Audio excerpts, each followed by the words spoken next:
কৌশাম্বী চক্রবর্তী এবার মঞ্চে উচিত জবাব দিল।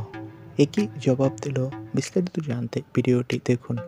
সম্প্রতি একটা মঞ্চে দেখা গেছে কৌশাম্বী চক্রবর্তীকে। অভিনেত্রী দর্শকদের প্রশ্ন করেন, দর্শক হিসেবে আপনি মেনে নিতে পারবেন আমি যদি আপনাদের সাথে খুব অমার্জিতভাবে কথা বলি? তাহলে কেন এটা ধরে নেওয়া হয় যে আমি ভালো না? নিতে না পারার পরিসীমা ক্রস করে চলে গেছি আমি। আমাদের গায়ের চামড়া মোটা হতে পারে। অভিনেত্রী বলেন, আমাকে সোশ্যাল মিডিয়ায় অকথ্য ভাষায় গালিগালাজ করে। সবকিছুর একটা সহ্যের সীমা থাকা দরকার। কৌশাম্বী চক্রবর্তী বলেন, আদ্রিতা আর আমার সম্পর্ক নিয়ে অনেক গুজব রটানো হয়।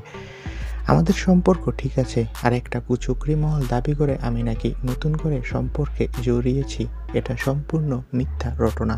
তো বন্ধুরা, কৌশাম্বীর এই জবাবে তোমাদের মন্তব্য কি? কমেন্ট বক্সে জানাও আর আমাদের চ্যানেলটি সাবস্ক্রাইব করে রাখো। তোমাদের সবাইকে ধন্যবাদ।